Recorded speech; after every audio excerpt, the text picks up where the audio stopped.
So hello there. Today we will look into another instrumental technique which is known as nephroturbidometry. Now the nephroturbidometry is not a single technique, rather it is a combination of two different methods which includes nephrometry and turbidometry.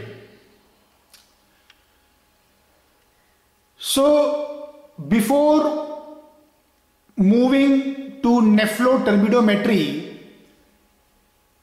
we will have to know what ultimately is the scattering of light.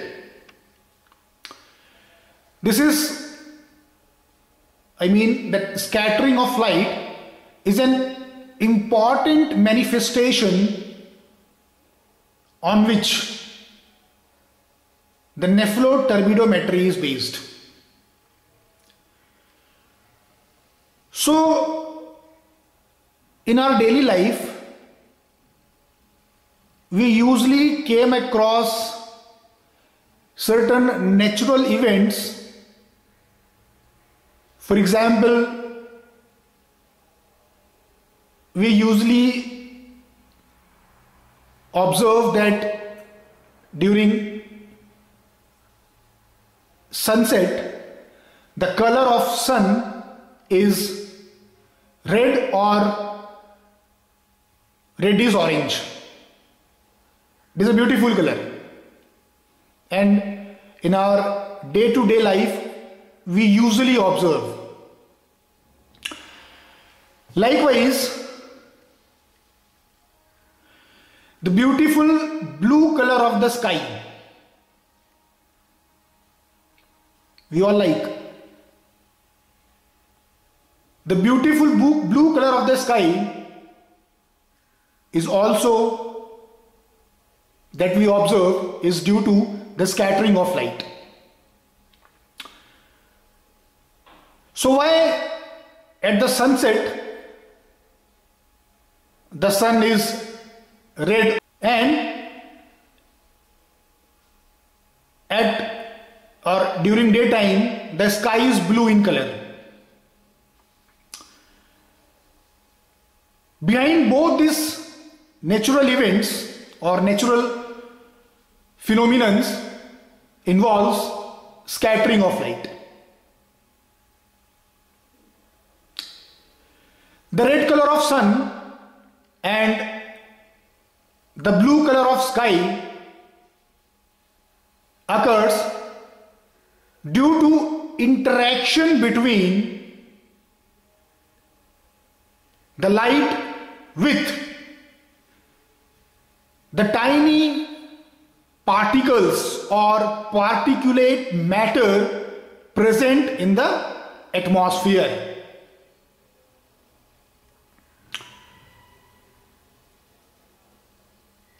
Likewise, we usually came across the hazy or turbid solutions.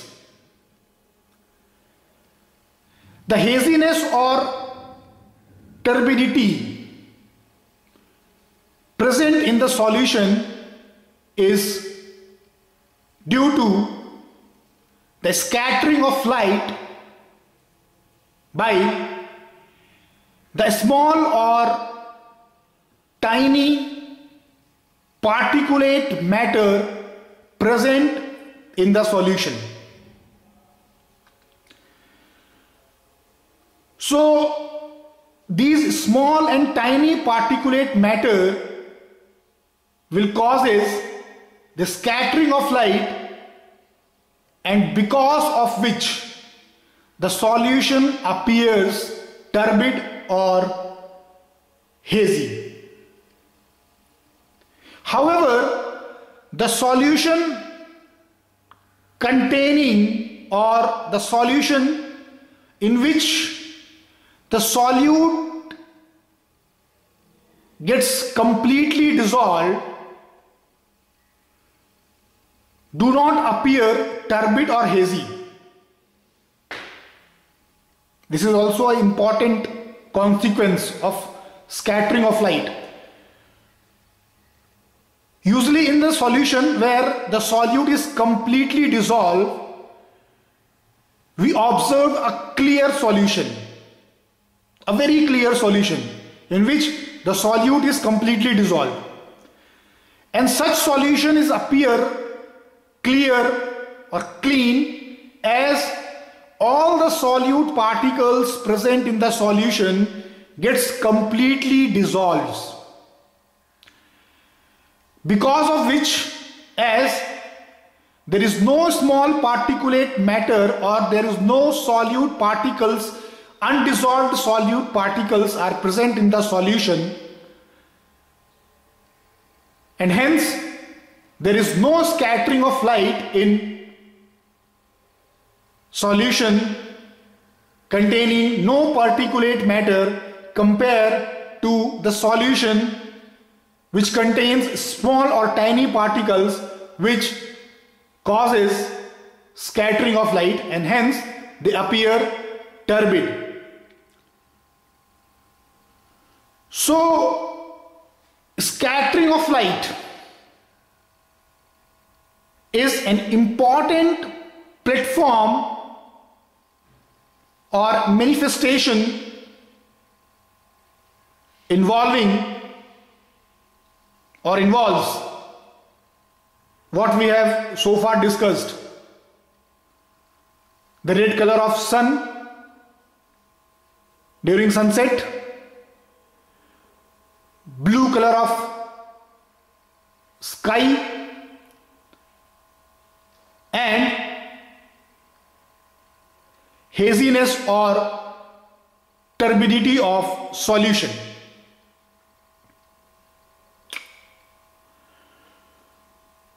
So all these involves scattering of light by the tiny particles present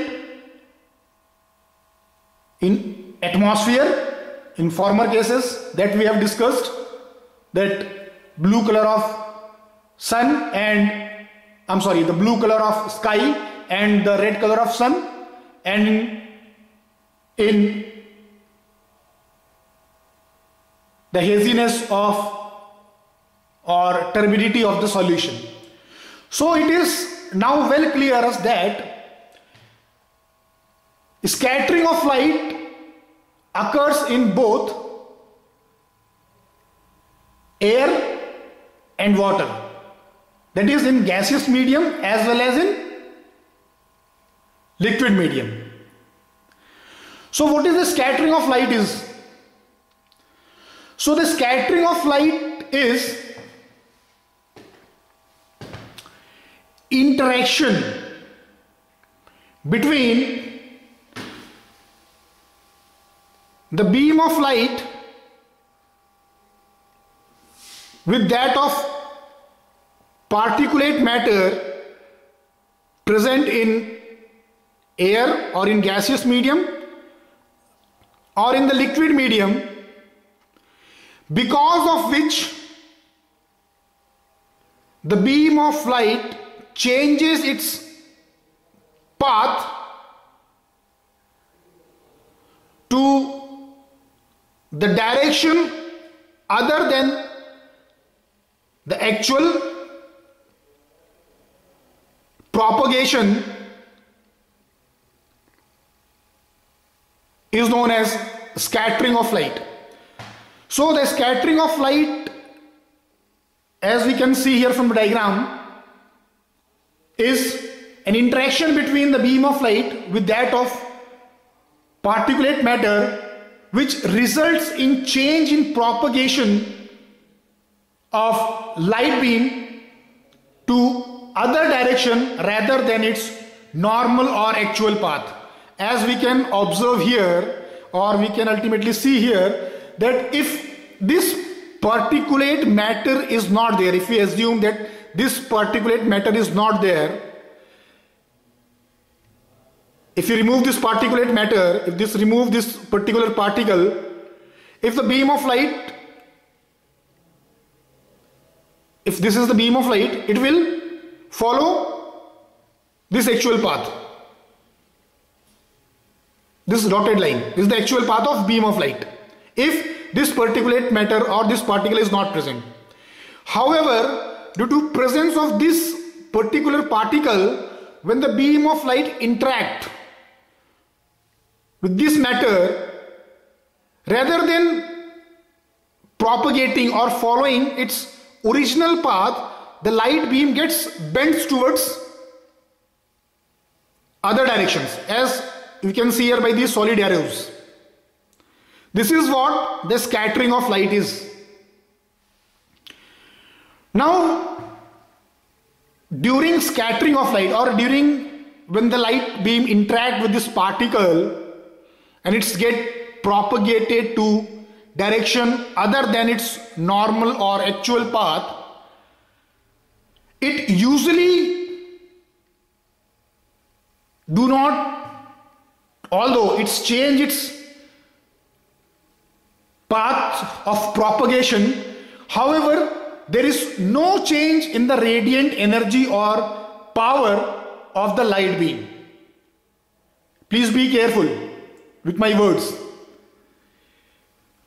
Once the light, I am repeating one more time, once the light interact with this particle and it's get propagated to the directions or to the direction other than that of actual or normal path, there is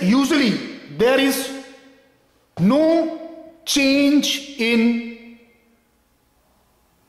radiant energy or the power of light so transmitted after interacting with the particles.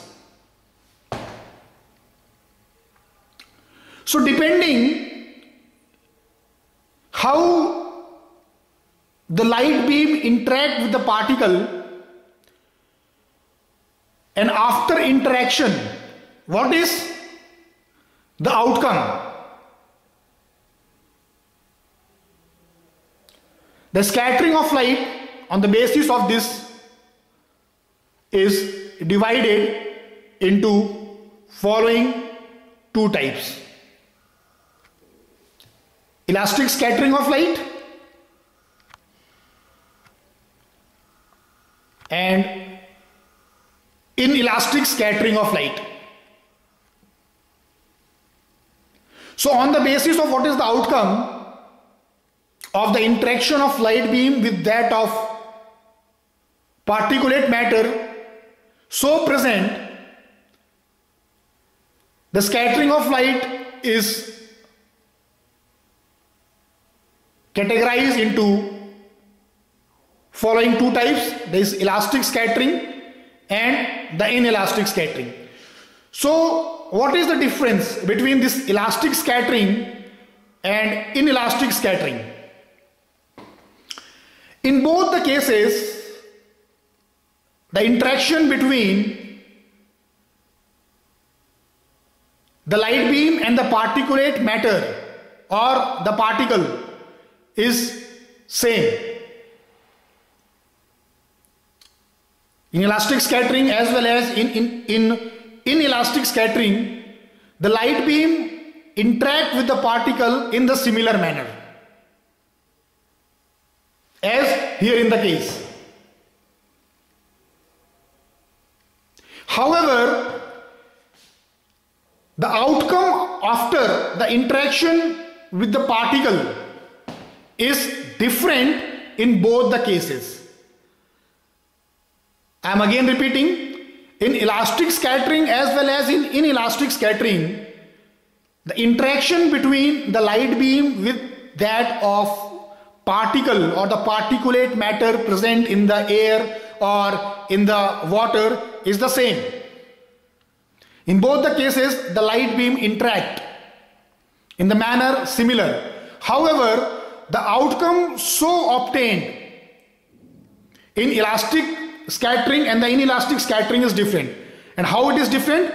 The outcome is different in the sense of radiant energy or the radiant power after the interaction. What is the there is any change in the radiant energy or the radiant power after the interaction?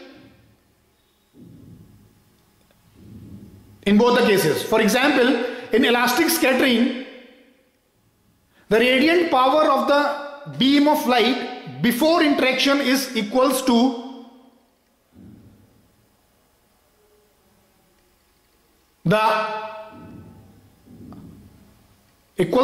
after interaction. That means there is no change in radiant power of beam of light in elastic scattering. However, in elastic scattering there is change in the radiant power of beam of light after interaction with that of particulate matter. So here in case of elastic and inelastic scattering, there is no change in radiant energy or radiant power of beam after the interaction with that of particulate matter. However, in case of inelastic scattering, there is change in radiant power of beam of light after scattering. So once we will able to know what is the scattering of light, it is very much easier for us to know in depth the Neflo turbidometry.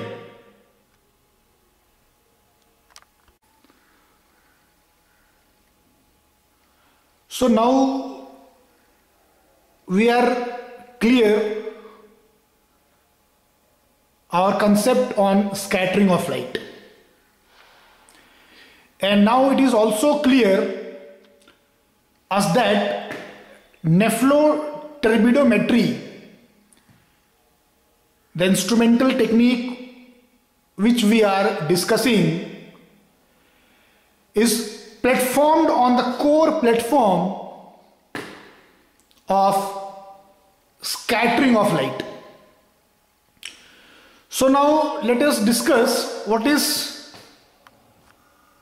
the principle, or on what principle Neflo turbidometry is based. So for having a depth knowledge and in order to clear our vision, what ultimately the Neflo turbidometry is and on what core platform the technique based, we have to consider here two solutions. This is a clear solution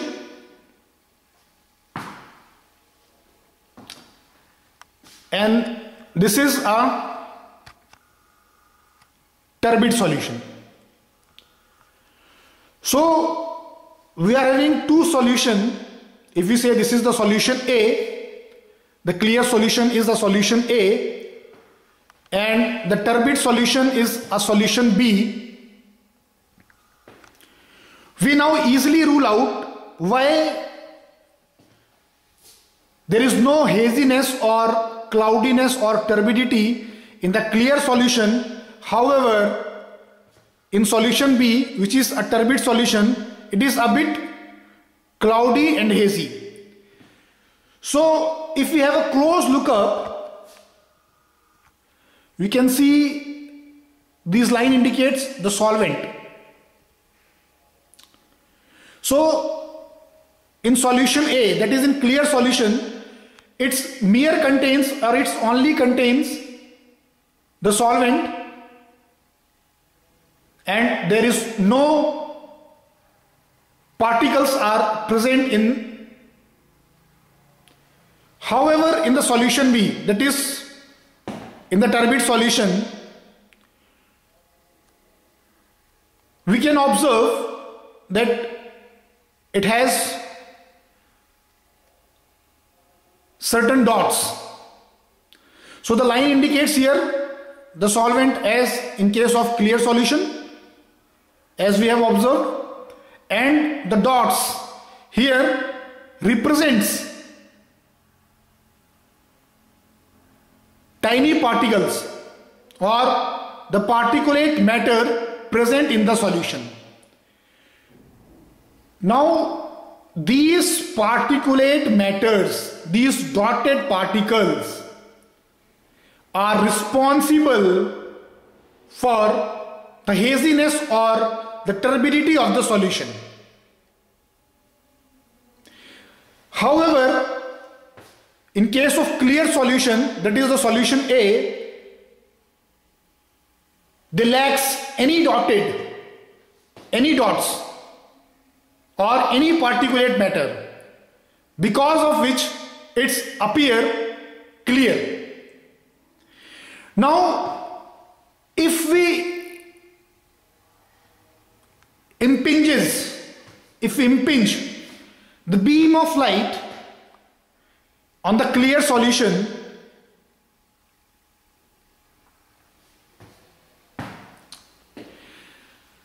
the intensity of incident beam of light and the beam of light that emerges out from the clear solution is quite similar. However, here in case of turbid solution, the intensity of incident beam of light and the light that emerges out, the light that emerges out from the turbid solution, its intensity is different when we compare it with that of clear solution.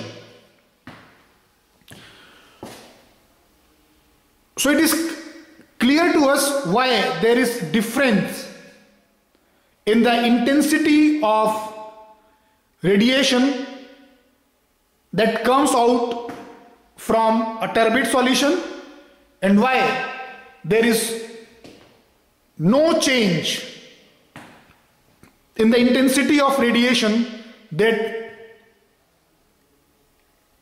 appears or that comes out of that clear solution. This is due to the interaction of light beam with the particulate matters or with the tiny particles present in the solution B, which makes it turbid. However, due to absence of any particulate matter, the solution A appears clear. And this is the reason behind why one solution looks clear and the another one at the same time appears turbid, and the intensity of light beam emerging out from solution A, that is the clear solution, and from a turbid solution is different. So as we have discussed earlier, in both the cases, the intensity of light beam emerging out from the solution is different with that within the clear solution and the turbid solution. However, the radiant power, if we compare the radiant power or the radiant energy that of that light beam, radiant power of the light beam before and after interaction, in both the cases there is hardly any difference, or if there is any difference, it is negligible. Please, I am again repeating it. The intensity of beam of light emerging out from the clear solution and the turbid solution are different. However, the radiant power in both the cases